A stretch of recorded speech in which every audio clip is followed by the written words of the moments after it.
ಹೇ ಹೇ ಹೇ ಮತ್ತೆ ಶುರುವಾಗಿದೆ. ಎಲ್ರಿಗೂ ತುಂಬ ತೊಂದರೆ ಕೊಡೋ ಮೌಸಿ ಅದ್ರ ಜೀವ ಕಾಪಾಡ್ಕೊಳ್ಳೋಕ್ಕೆ ಅಂತ ಓಡ್ತಾ ಇದೆ.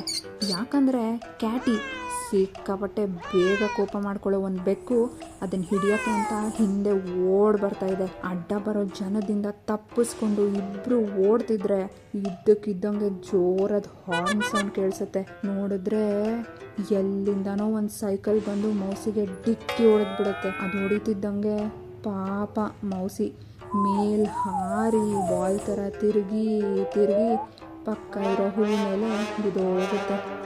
ಜೋರಾಗಿ ಓಡ್ ಬರ್ತಾ ಇದ್ದಿದ್ದು ಕ್ಯಾಟಿ ಇದನ್ನು ನೋಡ್ತಿದ್ದಂಗೆ ಸ್ಕಿಡ್ ಆಗಿ ಶಾಕಲ್ಲಿ ನಿಂತ್ಕೊಳ್ಳುತ್ತೆ.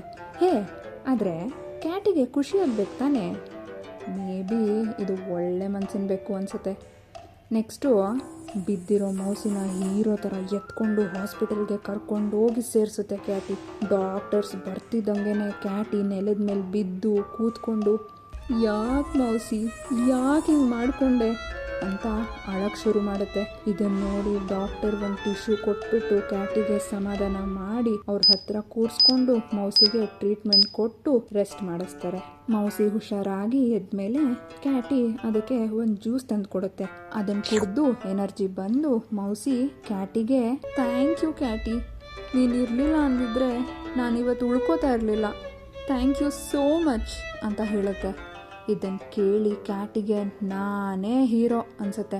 ಥ್ಯಾಂಕ್ಸ್ ಹೇಳಿದ್ಮೇಲೆ ಹಂಗೆ ಅಲ್ಲೇ ಹಾಸ್ಪಿಟಲ್ ಮೂಲೆಯಲ್ಲಿರೋ ಜಾಗದಿಂದ ಜಂಪ್ ಮಾಡಿ catch me if you can ಅಂತ ಹೇಳಿ ಮೌಸಿ ಓಡೋಗುತ್ತೆ.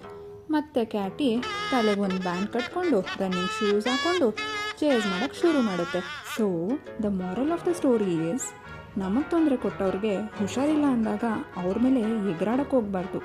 ಅವ್ರನ್ನ ಹಾಸ್ಪಿಟಲ್ಗೆ ಸೇರಿಸಿ ಕೇರ್ ಮಾಡಿ ಹುಷಾರು ಮಾಡಿ ಆಮೇಲೆ ಎಗರಾಡಬೇಕು. Thank you.